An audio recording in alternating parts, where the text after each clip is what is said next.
Yes, you can go ahead. Okay.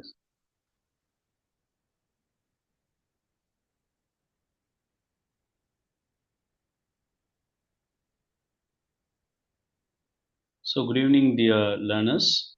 So today we are going to discuss and learn about the Black Diaspora, which is covered under the MID 2 under Unit 17. So if you recall the earlier learning of the same block, we have learned about the Jewish diaspora, which is the genesis of diaspora we can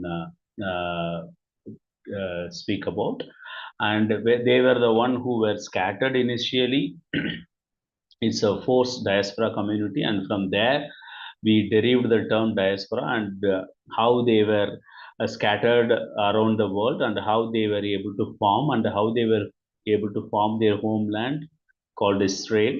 And these were the history and we studied and how they were able to influence the economy, politics of the country where they were there as the Islam or where they were living uh, for a longer time. Now, today we are going to learn about the Black diaspora. Probably the term African is a proper term. We can use it instead of Black diaspora. Anyhow, we are going to understand in this unit about the definition and concept of the Black diaspora and how this when we talk about these black or African, the term we come across is a slaveness or the racism that where they were experienced or humiliated or discriminated based on their race, as like some caste in India, the racism is there in the American, US, and all those things. So here we talk about the slave trade and which is originated in African diaspora, as well as how it is being abolished. That also we are going to learn about, and this how this diaspora linkage is like pan India, how this Africanism is developed across the country, and the economic contribution that they'd given as a remittance to their particular African countries. This is what we are going to very interesting, I can say, because the black diaspora we need to understand from the root of slaveness to how they become the people of giving remittance to their country. So by going through this particular block, particular unit, we learn and understand the definition, as I have said, and how we are also going to learn these slave trade and the origin of black diaspora, and how we are also learn the Pan Africa movement or diaspora linkages. This is what the whole unit is going to we are going to discuss about. So when we understand, when we go through this unit and the very understanding level, we need to understand the historical status or the historical condition, the back. We need to understand the historical background of the African diaspora. It is we can say that long as lakhs years ago, the first African diaspora took shape from the great movement within the within and outside the African movement. So the continent. So they moved within the within these African and countries, and they also moved out of their African continent. And when you talk about today's this black diaspora, the African diaspora or black diaspora was a term used in 1950s or early 1960s in the English speaking world. Those were the people because they were this African continent where almost all the countries were colonized and it is under the British control. So this is the very quiet moment, quite understanding level that because they were considered as they termed as them as a African diaspora or Black diaspora, and especially in the United States. But when we talk about this, both these terms ignore the African dispersals. Okay, where they mostly use this kind of the term as a Black diaspora instead of African diaspora. That is the one thing which is kind of racism, or based on color they start using the term for this African diaspora instead of Black diaspora instead of African diaspora. So let us understand the definition and the concept of Black diaspora. When we speak about this, there is a historical definition given by Joseph Harris. He defined as African diaspora as the voluntary and involuntary dispersion of Africans globally throughout history. That was his registered in his initial research, and the emergence of cultural identity based on the origin and social condition. When you talk about the social condition, they talk about the race and the continent they come from, and the culture they practice, and this everything shape them to be united, and the psychological and physical return of those in the diaspora to Africa. So how they return and how they psychologically linked with their home countries, right? So according to the another writer called Alusin, he says that African diaspora was born out of the voluntary and involuntary movement of Africans. So here we need to understand that this African diaspora, it is not only voluntary as well as involuntary in nature, right? So they were forced, because they were sent as slaves to various areas of the world since ancient times. But involuntary migration through the trans Atlantic and Indian Ocean slave trades account for most of the black presence outside of the African today. So they were forced to go. They were, because of the poverty, the first one. The second is they were forced to go because they were colonized, right? And today the African diaspora is considered to be both the psychological and physical return of people to African descent to their homeland. So they both, they return to their homeland physically, because they need to go back to their country. And the historical relationship between African and the abroad is a major subject of study both in the history and others disciplines. So it is very, very important. It is when we look into the African diaspora, it is historically we need to study, because unlike Jews, this community, the African community, were sent as a slave.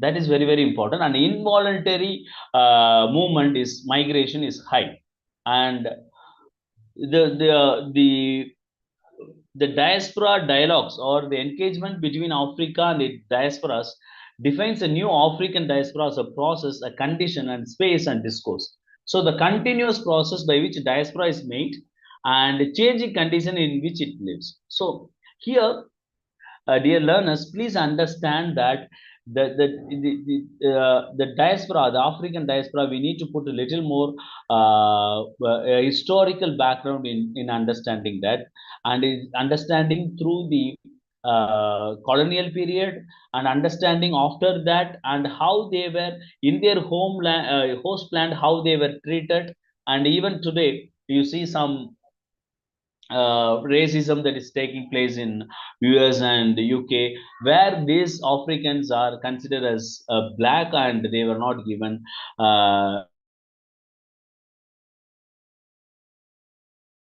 the African Union defines African diaspora. When we look into the definition of the African diaspora, so the peoples of African origin living outside the continent, not the country, living outside the continent, irrespective of their citizenship and nationality, and who are willing to contribute to the development of the continent and the building of the African Union. So that's very, very important.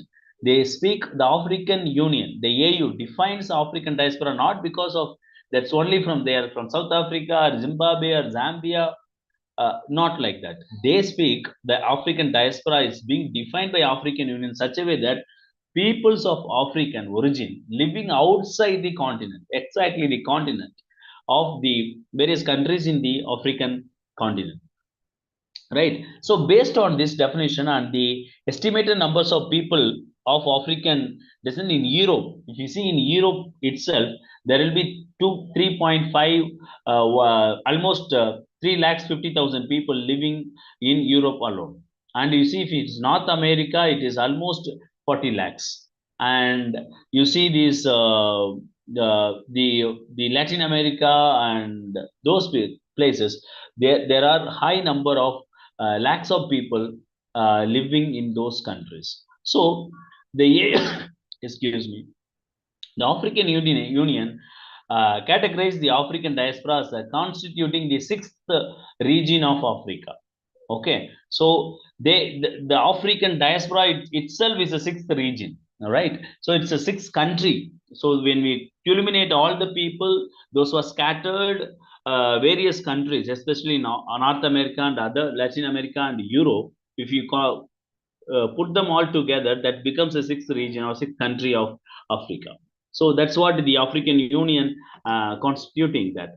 So when you see, we need to stick on and we need to understand this how this African Union defines the African diaspora and the diaspora African very much in terms of contribution from them to Africa for African development. So the African Union takes a lot of support system from the people who are in other countries. So based on the definitions, dear learners, we have understood the new African diaspora discourses with the aim to include the skill and expertise of new generation of the Africans and their children living in Europe, North America, and other locations.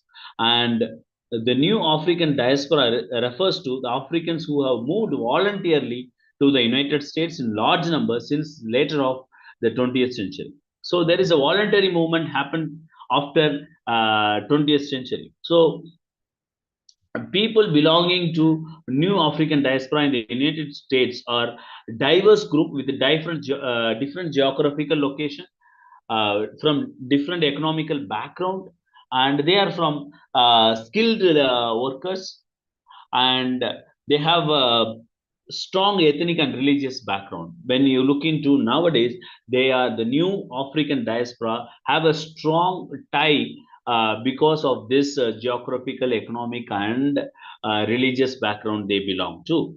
And they are visible professionally over the last several decades as doctors, lawyers, faculty members at leading universities. So, in fact, their prominent academic presence has led to debates about their overrepresentation among faculty members and students. So I was there in one of the countries of African continent called Zambia for 2 years. They are very skilled, and I can say that because of the experience I had, they're very skilled, and their language and when we speak in terms of English, the language of English that they pronounce, they speak, it's the accent is very, very superb, and the universities there are giving good education to the Africans there in the country Zimbabwe. So they become the brain drain from African countries. So they started from unskilled to skilled labors, the doctors, you see the faculty members in the universities and all those things. So where when we see this African diaspora in the most of the prominent supporting local livelihoods and supporting national developments in Africa, where the poverty is very high, almost 40 or 45 percentage of the Africans live under poverty. So this contribution, the remittance from the Africans definitely has support them in a high level. So the slave trade that we need to discuss which is the.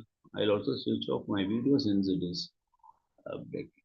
Okay, so the Atlantic slave trade system. So that we need to discuss upon how this slave trade origins of African diaspora. So when we talk about the slave trade,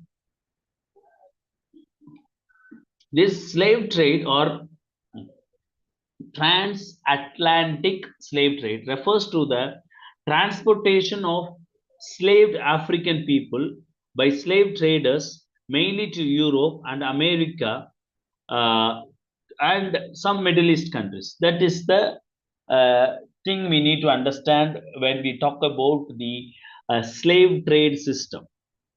Okay, so it is a slave trade refers to a transportation of enslaved African people. So they already slaved, okay, by slave traders. The traders also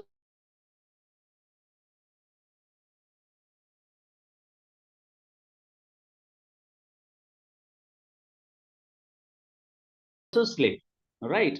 So the Portuguese, for example, when you take it, it was the first to engage in transatlantic slave trade. Means that slave or sent by the slave traders, okay, followed by other major European countries from starting from the 15th century, right? So the European maritime empires, including Spain. Okay, so this 15th and 16th and 17th century, there were a lot of people sent to various countries, including France,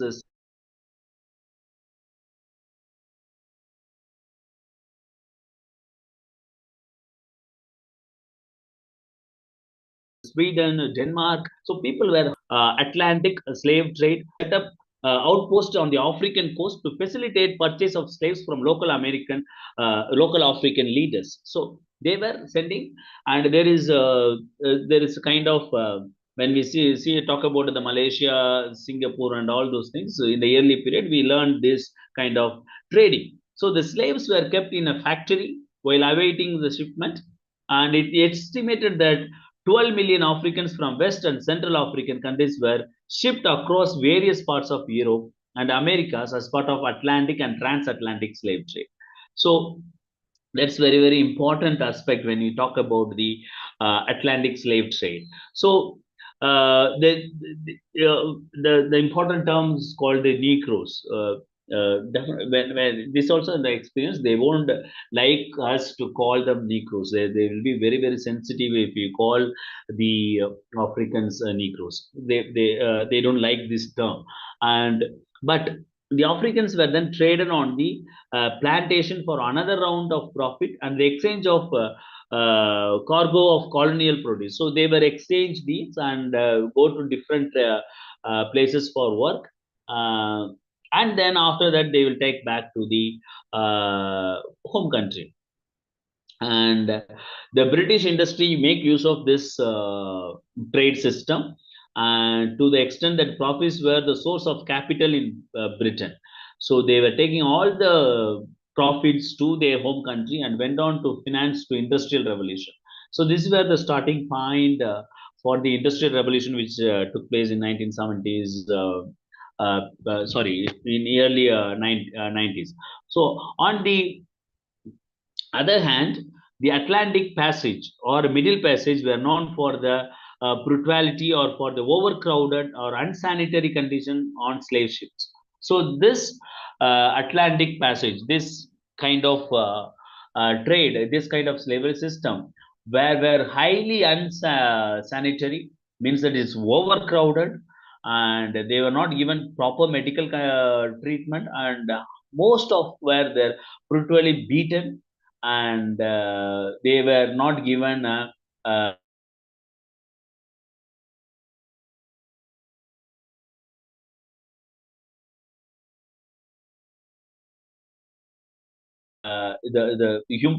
basic. So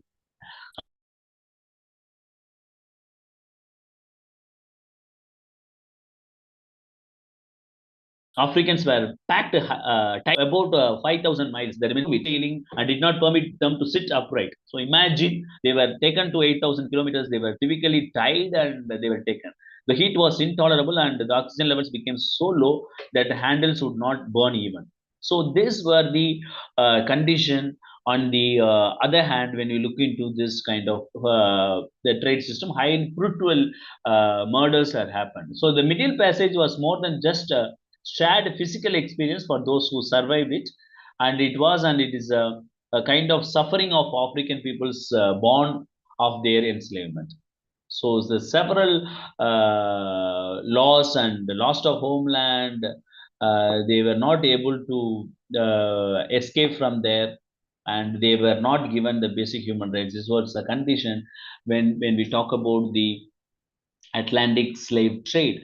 And but the history, the those anthropologists believe that slave trade has devastating effects in Africa. So they were it was a kind of a disaster for in the African countries. So economic incentives for warlords and tribes to engage in the slave trade promoted,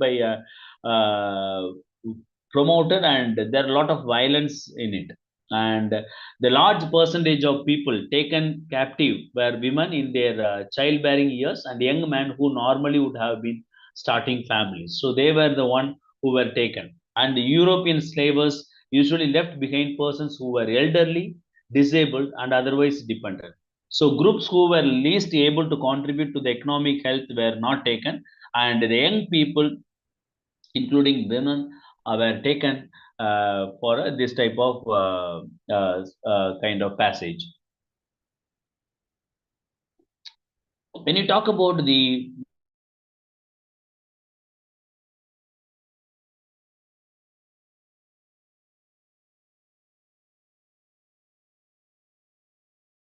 transatlantic slave trade, that first we need to understand. That is the first one. Why they take the people there? They want to establish their European empires. That is the only thing. And many native workers had died due to disease brought over with the European conquest, and most Europeans were unsuited to the labor or not tropical climates. So since Africans were more accustomed to hard work in a tropical conditions, in the weather condition, they were resistant to tropical disease and had experience in herding and agriculture. So they proved to be excellent workers and minds in their countries. So they were exploited because the Europeans want to live in a very safe life, and they want to establish their country. So they were taken there. So they proved to be excellent workers on plantation and mines. And the South Atlantic and Atlantic economies especially were dependent on supply of secure labor for the production of the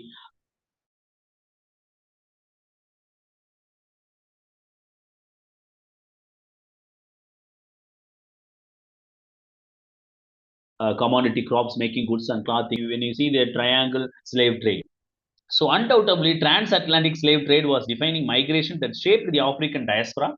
And it not so through the people is supposed to migrate, and especially the women who were give birth to children who formed a new African American population with a particular cultural manifestation, attitudes, and expression. So this is was the establishing their origins in the countries.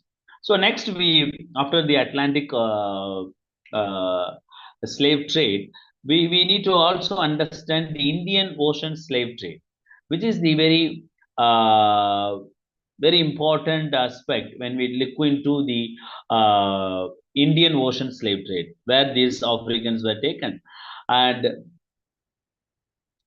there was not much kind of literature on it, but the African diaspora in the Atlantic Ocean or in the diaspora in Indian Ocean is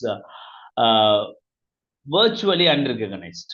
Okay, but according to some authors, conceptualization of modern African diaspora remains Atlantic centered since it overlooks that very important extension of Atlantic world.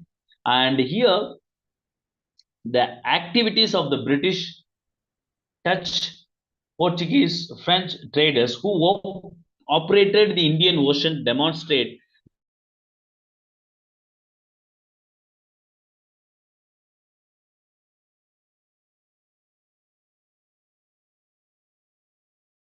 that European slave trade was not as a truly global phenomenon, South Africa and India. So this is the Indian Ocean was the route for them. So that it's called a Indian Ocean slave trade. Okay. So here you see that the same as like Atlantic all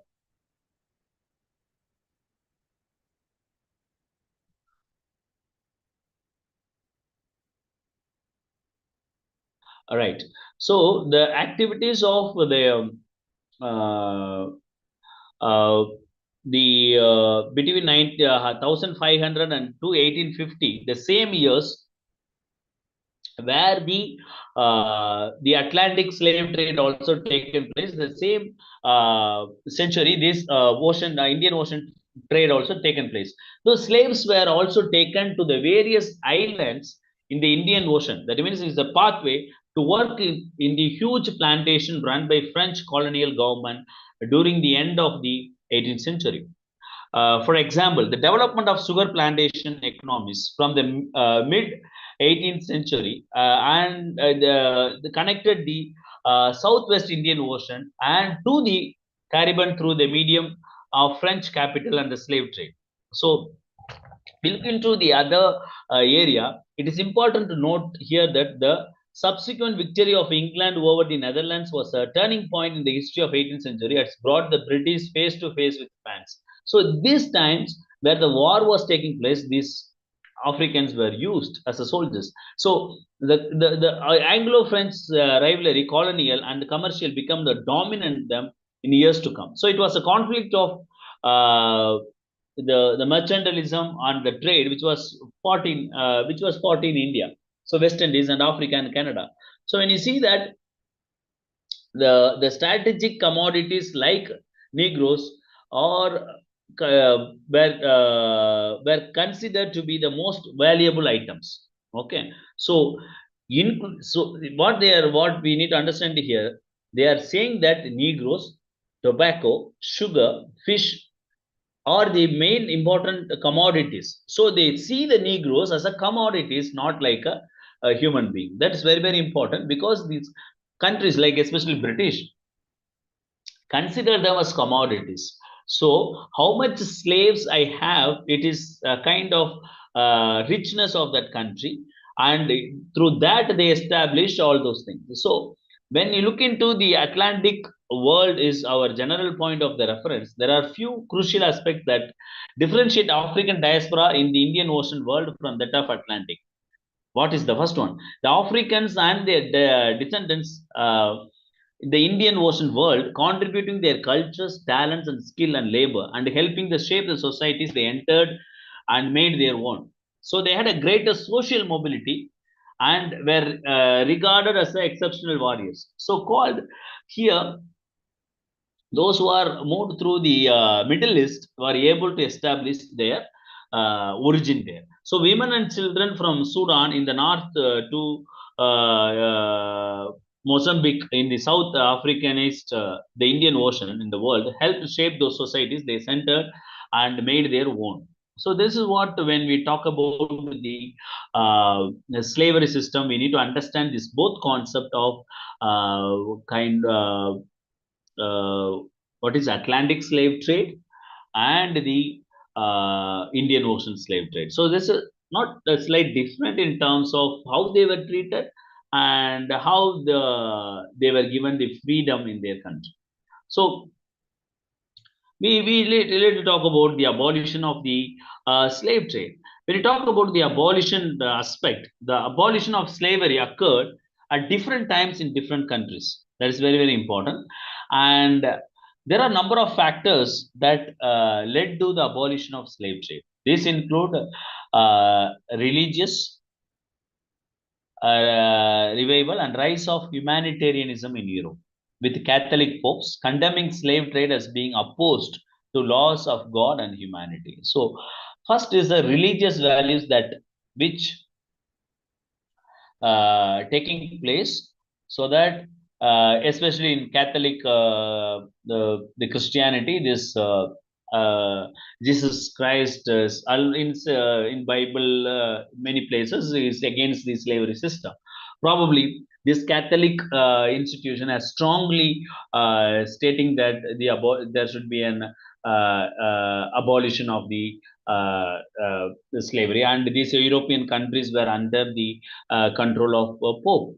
And the French Revolution that take place in early 1780s, and the American Revolution that take place in 1776 emphasize the liberty and equality and fraternity. So that main thing to all human beings. As a result, public opinion was created against the slave trade. So very, very important aspect when you talk about the first thing. Sanjeev sir, you want to ask anything?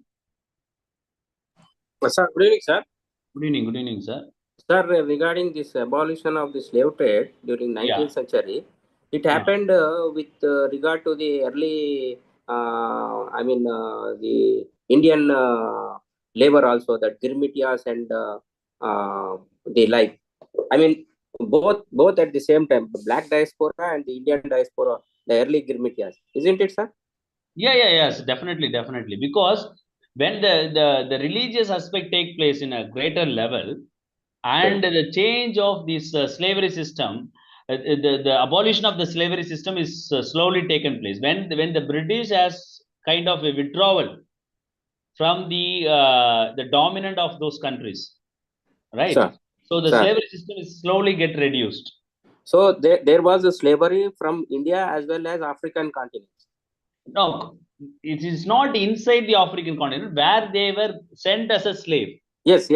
I mean, both from India and as well as African continent. Yes, sir. For example, Indians were sent to kind of through British government. We were sent to some countries. Yes, sir.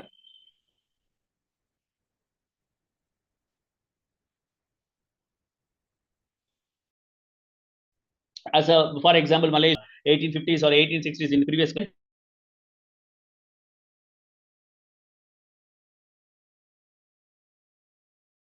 to the plantation of Malaysia, we were slaved over there. The same way we were treated as a slave, like in Europe. Africans were treated as a slave, but when this British has withdraw from this kind of condition over our countries or African countries, there is a slow decline. When the religious perspective like Christianity, Islam, when it has emerged, then it is abolishing because it goes the religious values. It's the first thing where the decline of the slavery system has come. Okay, sir. Okay, sir. Thank you. I think you are contributing to my class. Thank you very much, sir. Sir, I'm little bit interested in both Jews and this African. Very good. Oh, thank you. Right. Can I continue? Sir. Yeah. Sir. Yeah. Sir, good evening. I'm Deptu Chatterjee speaking. Sir, yes, I have an issue, sir. Now, I think as far as I remember, just today I am reading through the Diasporas and Robin Goricharan's book. Now, I think, sir, only after the formal abolition of slavery in the island region, in the Indian Ocean and Atlantic, the Girmitia or the Girmitia system started. The import of labor through agreement from India and especially Girmitia, and then after Kangani system and also other in Malaysia and Burma, etc. Girmitia system in the Caribbean islands started only after when there was abolition of slavery, and there was no point. It was abolished. Slavery was abolished legally, and there was no point for again recruitment of African labor. Then Indian indentured labor system was started. I think so, sir. Yes, he is right. I think so, sir.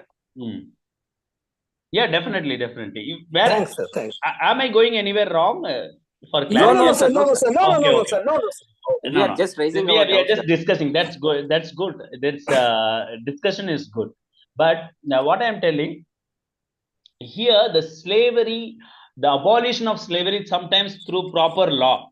Okay, the government will enact a law and everything, but through practice, cannot be. Right. But in the initial period, when the British has a strong control on the people through their colonialism and exploitation, they have a greater, the strong control of the exploitation and slaveness. But when this diaspora community started, even when you see the Jews community, they were considered as a slave. But when they were united and they were good in business and everything, they started after some time in influencing the political condition of the particular state or country where they were. Okay, Sir, that come again, understanding sir. all in the initial time, whichever the country. Okay, for example, when you, I think you have attended the previous class, and when we are discussing about No, the sir. Jews. Unfortunately, I missed it actually. Okay, in Jews community in the same unit, in Sir, the same block sir, MDI2 block 3, we discussed on the Jews diaspora. sir. The Jews diaspora, when you see, they were migrating from one place to another. They were in some countries. Okay, say country A or B. They were exploited initially, right? And they were not given equal rights. They were not given, not like us, like Africans, but they were not given equal rights, or they were even chased and they were exploited, and the slavery system was there. But you see, since because they are Jews and they were supported, now the Israel is the country for Jews. Israel and Palestine, there is a strong war is going on, and that almost its end now. They start influencing the soft political connect towards the country where they have. For example, you take Indians in US. Okay, they are not Sir. slave. They are not slave. And initially it Yes. was. Initially it was when the British and all those things. Initially it was. But when they move from unskilled labor to skilled labor, you see in the initial period, initial class of when I started the African move. Yes. Now in the universities, African faculties are working. Means that Yes. from unskilled to they move to the skilled worker. Okay, when this goes, automatically the unskilled workers also will be respected, because there are a lot of people, or the bigger amount of the people are skilled from the same country. Yes. Okay, this cultural shift or the cultural change will take automatically because the diaspora is formed. Sir. All right, so that social aspect we have to put forth Sir. when we are talking about this kind of diaspora formation, right? So initially, because of the British government and all those things, there was a glitch, because of they were sent only because they were dominated here. They were sent by force. It is an involuntary movement or migration from one country to the another country. When you look into African diaspora, it is not when you look into Indian diaspora, it is Indian diaspora. People are moving from India, right? But when you look into African diaspora, people are not moving from Africa. Is not a country. Africa is a continent. Content. So people from South Africa, people from Zimbabwe, they have I was there in Zambia for 2 years. They have a vast difference when we look into the go to the various countries. Okay. And we think that Africa is very hot, so that people are black. It's not. It is the coolest. The humidity will be there always. Okay, it is a better place to live. Live in a sense, I'm talking in terms of environment or the climate and everything. They are very good people in terms of speaking and everything. That is a separate. But the multiculturalism is there, and people poverty and life expectancy is low when we talk about the African. Okay, the saving system is low. So these are their cultural background. But when they move to slavery to the another position, because of they have skill, they become the unskilled to do a skilled labor. Okay, so that point also we need to look into. When you look into the abolition of slave trade, right? So it started in the early 1789s, and coupled with it in an industrial revolution. That is a main point in which there is a change in the abolition of the slavery system that took place, which is in Britain, and the introduction and use of machines in industries and farms removed the need for slaves. That is another. So the industrial revolution has brought down the slavery system. All right, a lot of equipment, lot of technology has emerged, so that they reduced the laborers there who were under the slavery system. So all the factors manifested in the slave trade in Africa and Britain and France all were getting reduced. Okay, it is first because of the French Revolution that take place and Industrial Revolution that take place in the early 18th century. However, when you look into the slave trade, continued in the indentured labor in areas where slavery had been abolished. Okay, so indentured labors, it is a shaped kind of thing, which is, we cannot call it slavery, but they go with a contract, they go with the kind of return ticket and something, but they were treated even though not with a as like a slave, but they were treated not well as like other laborers, but they called comes under indentured labor. So the former slave owners, supported by colonial authorities, searched for a substitute labor force and labor recruitment and control system which would not they were not able to take the people as under slavery system. So the owners who were enjoyed the people who were having a kind of less rights, or they were not able to speak for their rights, and they were enjoyed their authority and all those things. So in the quest, they went in search around the world, tapping population in China, India, and other countries. So that's what the starting period. So the new indentured migrants were first recruited as a successor to the slaves freed in the British colonies 1830s. So the slavery system was abolished. So in 1830s, that means in 19th century, they start taking the people as an indentured labor. So indentured system had worked over labor contract. Okay, so even today you go, people are taken on contract to some Muslim countries, they for 2 years, 3 years. So whatever is on contract. So we even discussed in the earlier classes, it is very hard for the diaspora community to get citizenship in Arab countries, because they were all on contract. They won't give the citizenship, not as like US.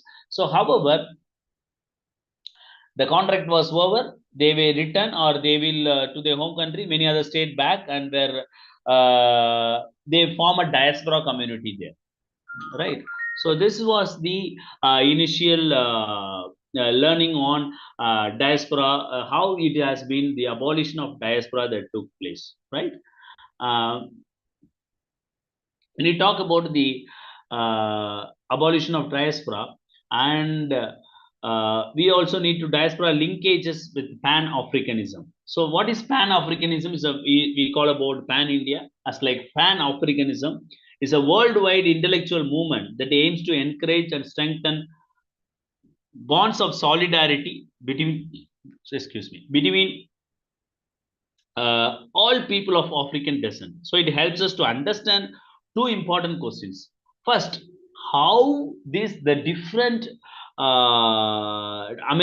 African diaspora remember, imagine, engage Africa, and which Africa in temporal and spatial terms. Okay. Second, how does Africa in their temporal or remember, imagine, and engage with their diaspora? So it's very, very important, because it's a huge people involved in this, because it's African continent. And the true father of modern Africanism was an influential thinker called Diasporas. Okay, so he is that Diasporas was a consistent advocate for the study of African history and culture, and he formed the term is Pan-Africanism. Is a belief that African peoples, both on the continent and in the diaspora, share not merely a common history but a common destiny. So very, very important. He give the term W.E.B. Du Bois is gives the term is a Pan-Africanism, means that believe that African peoples both in on the continent, means that those who are in the country and in the diaspora, that in the other countries, share not merely a common history. They will not have a common history, but a common destiny. Means that they want to develop their African continent. So that's what he is trying to say. And they are principally connected with the diaspora's people of African origin by the transatlantic trade taking and Africans to the Americas at the beginning of 16th century. So they started bringing their support system and forming the diaspora community when they were enslaved. And Pan-African history therefore includes variety of ideas, activities, and movements that celebrated Africanness. So they started coming together, right? So there are a lot of theories. Please go through your text or content. There are a lot of theories when you talk about the diaspora community, the origins outside the United States. Such Pan-Africanist thinkers draw many of their ideas from African American culture. Okay, and an exchange of ideas about Africa and peoples of African descent took place between the intellectuals and African Americans, with the latter taking the lead. And they started a kind of lot of movement. And you see that they started a literary renaissance and the new Negro movement, the flowering of Negro literature. And these are the movement they have started to connect all those things together. And when you talk about the 1930s and 40s, the African American actor and singer Paul Robinson was also a significant contributor to continuing exchange of ideas. And early in his life, he was one of the most influential participants in the Harlem Renaissance. Okay, so they started the movements because, as I have said earlier, they become the skilled people in their hosting countries. That's very, very important. When they become unskilled, they go as unskilled because they were forced to go involuntarily, but they go and establish the diaspora community. The slavery system is slowly coming down. And in 1940s, the African American intellectual leadership of the movement had come to the kind of in the main light, the Africans now taking the lead. And the most important figure of this period was Kwame, and who believed the European colonial rule of Africa would be extinguished if Africans could continue unite politically. They started, a lot of people started, and many African Americans cheered those development of in Africa. Okay, so here they started coming together. That's very, very important, which happened in the early 20th century. That means 1930 after. So there was a Pan-African movement, Congress movement, Pan-African Congress movement. All the people have come together, and the meeting was they having several meetings, and they started being part of US delegation, and they were passed they started influencing the government, and they started taking part in the political party.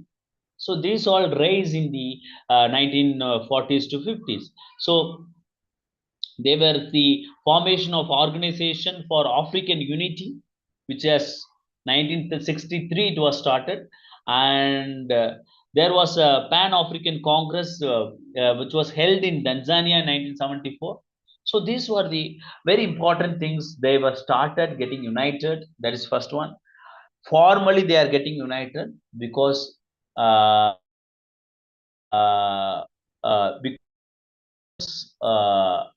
because of that, they were able to start coming into meeting. They started organizing the conference, seminars to think on that and everything. And these were the main areas when we talk about the Pan-Africanism or the Pan-Africanism in the diaspora linkages. Means that, as I said earlier, we should look into the continent perspective because they are not from one country, from different countries, and they have come together as Pan-Africanism. And remittance. Remittance are often said to be the most tangible and least controversial link between the migration and development, right? And they started investing the money to their homeland. Okay, so the remittance flow have increased about sixfold from 2015.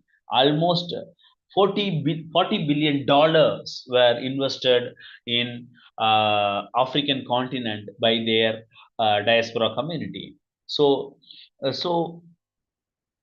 funds for the development of Africa for a number of reasons, and they develop the poverty, education, health, and family. They were able to deposit amount, and the remittance from to their particular kind of development of the infrastructure.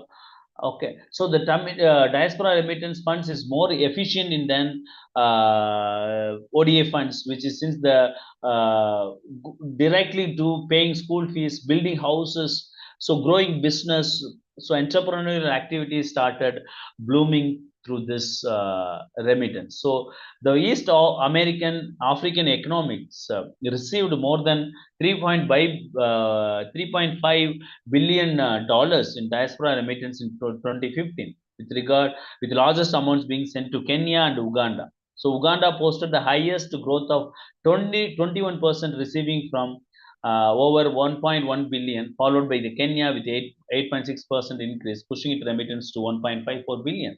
So a lot of dollars being invested. So development takes at a very close level, at a family level, at a regional level, at a small group level, and in the business level. So the country is growing because their GDP is growing due to this remittance to their countries. These are the things when we talk about the Indian, the African diaspora. Okay, we should learn about very important aspect that African diaspora spans million and encompassing diverse migratory phase, and we need to know the Atlantic slave trade remains its most impactful and steady aspect, and the earlier movements of Indian Ocean slave trade also played a key role, and modern African diaspora continues to contribute the global cultural and economic development. So that is very important aspect.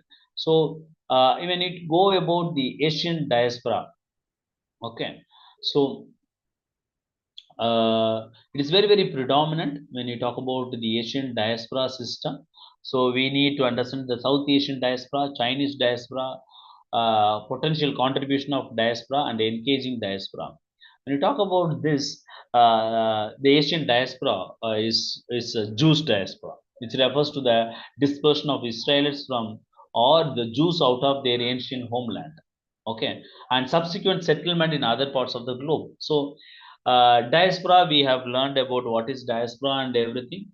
So prominent groups like South Asian diaspora, over 50 million individuals, primarily from India, Pakistan, Bangladesh, Sri Lanka, and Nepal, and overseas Chinese diaspora, approximately 40 lakhs people, with notable communities in Southeast Asia, Americans, and Europe. So this is what we learn about the